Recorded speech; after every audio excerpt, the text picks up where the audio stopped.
I want you to take a look at this sign. It says no parking, tow away zone. These are lined all throughout the Soulard area. He really can. He's at it again. This time he wants to land in Maryland Heights and he wants your money to pay for it. We're here on West Florissant. 270 is just up the road. Flow Valley is not far from there. You have McDonald's here. West Florissant, as you know, saw a lot of looting and violence after Mike Brown was shot and killed. That's how we end up here at this Starbucks. Well, good morning, Mugo. Let me recreate something for you to make sense of it all, because police are telling us they're dealing with 3 different scenes, all connected to this shooting. You should be looking at a map right now we created to make things visual for you. Justin, you've been out in front of this investigation for nearly a week now.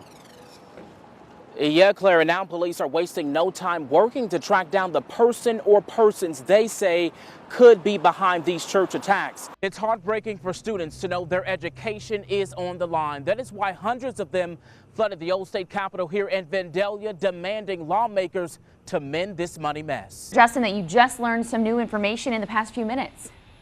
Well, I can tell you a family, including a 2-year-old, left without a home, 3 cars banged up and totaled. Very residential area here at the intersection of West Glen Village and New Baldwin Road. I want you to walk with me here because police tell us this all played out just a few feet from where I am. The major case squad now activated to investigate that homicide. Detectives say it was a little before 10:30 Saturday night when they got the call. Well, Claire, within the last 30 minutes, I have confirmed that a 10-inch gas line was struck by a construction worker, and we're talking a massive explosion here, and she's spending 3 years behind bars for what some are calling pure evil. I was inside the courtroom. It was packed not only with people, but emotion. Some hurt, others angry, some just lost. Minutes before that sentencing, I got a chance to confront Jackson face to face.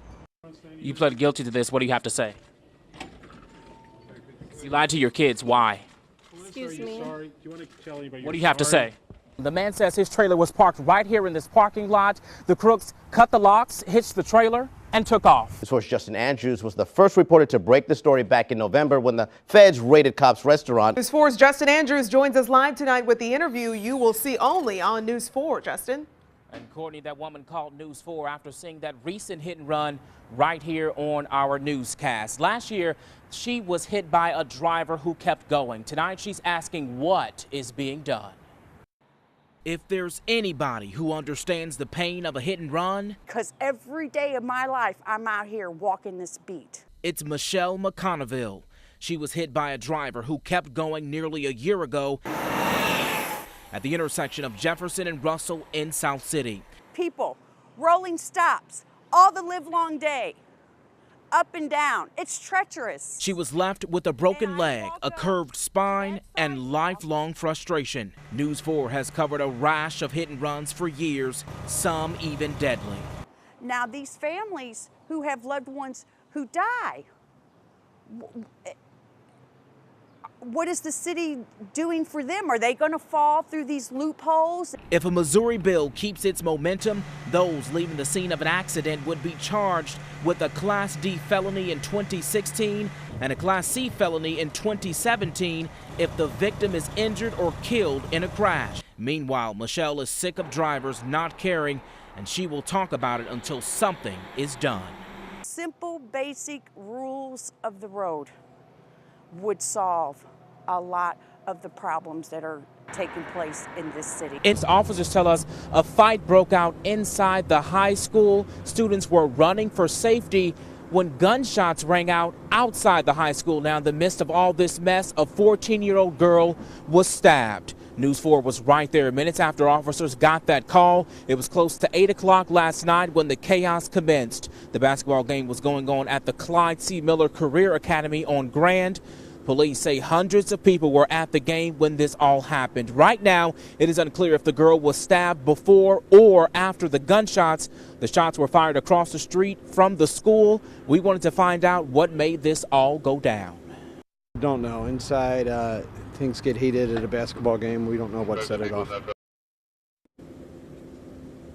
Now, officers here at police headquarters, they are telling me they are trying to interview the public schools police officers because they were inside that game to figure out what all started this. Meanwhile, the 14-year-old girl, she was stabbed on the side of her body. She is in stable condition this morning at an area hospital, and police, they are working on interviewing her to see what happened. For now, we're live downtown. I'm Justin Andrews, News 4. Just think about it. You leave to go to work one day and everything you need to do your job is gone. Nowhere to be found. For carpenter John Yevrayev, that's exactly what happened. Thieves stole his trailer and more than $19,000 worth of tools from one of his work sites in Kirkwood. The trailer was completely empty, even boxes with the screws, gone. This is the trailer. It was found 9 days later and miles away from the job site. Yeah, it set me back about 2 weeks, so I've been struggling getting some equipment together right away. The insurance company, of course, is working with me. Patrick Theodore was hit by thieves too. He's out of 13 grand. His trailer and equipment haven't turned up yet. Patrick owns a landscaping and handiwork company in South City. He last saw his trailer at Nottingham in January. What do? You know, I locked it up. I did everything right. You know. Both contractors tell me their trailers were locked and secure, but that wasn't enough. The thieves sliced their lock, hitched the trailer, and took off. Police reports have been filed in both cases. Meanwhile, the victims are forced to start over. Very tough because you work hard for everything and you pay for it and you do it right. It's very frustrating. And those contractors you heard from, they believe these people are stealing their tools in hopes of making money. In fact, one of them said they actually found their tools on Craigslist. In Kirkwood, Justin Andrews, News 4.